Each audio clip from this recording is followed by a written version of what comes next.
Hi everyone, it's Susan Winter here. Thank you so much for coming to my channel. Thank you YouTube members, and thank you all of my wonderful subscribers who keep me coming back and keep me interested in showing up every week and bringing new information to light, things that you've been thinking about. I've been thinking about self-love. I know it's this big word that everybody talks about. And I think we're all still grappling with what in the world that means. I mean, we know, yes, I should love myself, but what does that really mean? How does it feel? How does it look in the real world? And how do we know if we're there? I have something that I think is a pretty good starting point. It's more accessible. It doesn't feel like climbing the Himalayas. It's about accepting the choices that we've made. And people don't talk about that very much, but if we can't accept the choices that we've made that basically have made us who we are today, then we're unable to move forward because we don't trust ourselves and we don't trust the process of life. We don't trust that there was an inherent part of us that was guiding us forward and telling us to try this thing that we felt very much committed to. Because oftentimes we look back and we look at our life and we think, oh God, why did I date John? What a waste of 5 years. Or why did I pay attention to that person? Why did I let her into my life? And what a disaster. And we tend to think of these choices, whether they're in business or in our career or in our personal life, and then we judge ourselves because of it. And remember, at all times, we're doing the best with the information we have in that very moment in time. That's all we know. And so it would be foolish to now take today's information and look at our former life choices and think, oh, you were such an idiot. So helping you to begin to love yourself is to get into agreement with the choices you've already made. That eliminates guilt. That eliminates beating yourself up emotionally. That eliminates comparing yourself to other people, because we are each here on our own journey. And we have to trust that each little twist and turn, even if it seems in retrospect like, oh my God, what a disaster, it did something.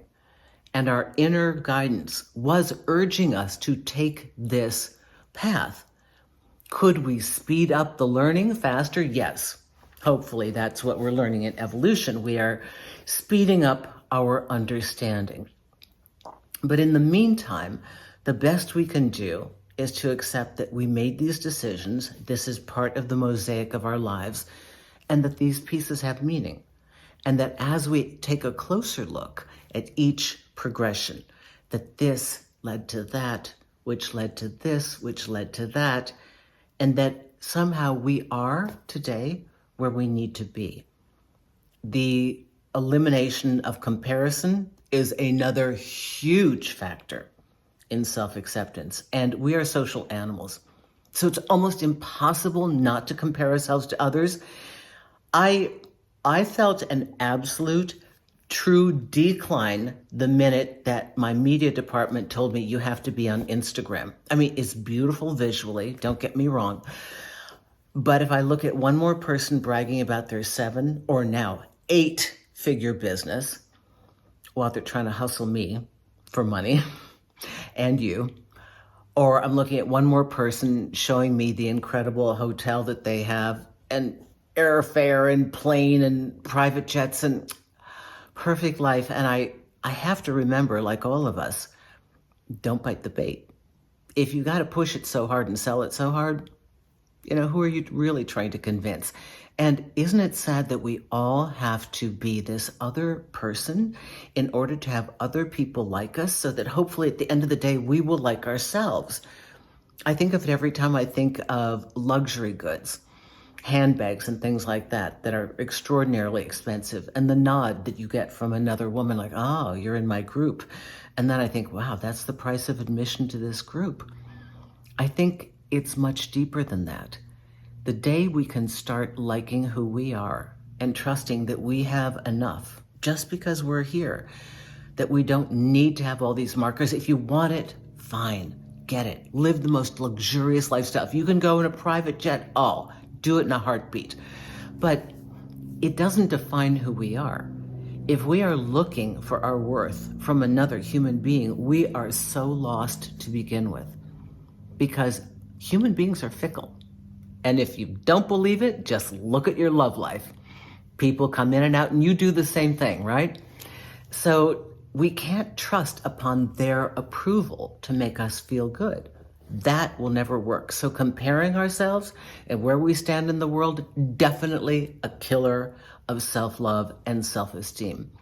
These are two things: running our own path, being attentive to our journey here, and being in honoring, in the mindset of honoring what we've come here to do. Because we are each unique. You did not come here to be a carbon copy of someone else. How boring. Is that what you wanted?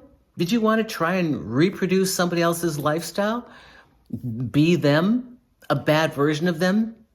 Because you don't want to see a bunch of replicas. That's just boring. We know the formula. What's exciting is when we see somebody who has the courage to be themselves. And that's always going to be unique. It's never going to be the same, and therein lies the beauty. That's the experience. So for those of you looking for, I need to have self-love, and you keep hearing, just love yourself, start by reviewing your life and coming into agreement with the choices that have brought you to where you are today, because they are purposeful and you were guided intuitively. 2, try to be aware of when you're comparing yourself to others, because that's a killer of self-esteem. And when you look at social media, remember, that's a PR campaign. And whether a company is doing it or the individual, it's to try to get your acceptance. They actually want your acceptance. That's a fun twist. Think of it that way. And just love your uniqueness. It's your life. You've come to live your truth and allow it to just flourish inside. And then, you know what'll happen? You're not even thinking about it. You're not looking for approval. You're not looking where you stand in the world. And suddenly you'll just kind of feel good about yourself. And then you'll realize, I think this thing that I'm feeling may just be self-love. I hope that helps you. Susan Winter for SusanWinter.net. If you want to work with me, please chat me up. Love to have a consultation with you. And join my newsletter at the bottom of the homepage. And if you have a video request for me, go to the contact page under media, under my agent, go to the box that says Q&A video requests. Thanks, everyone.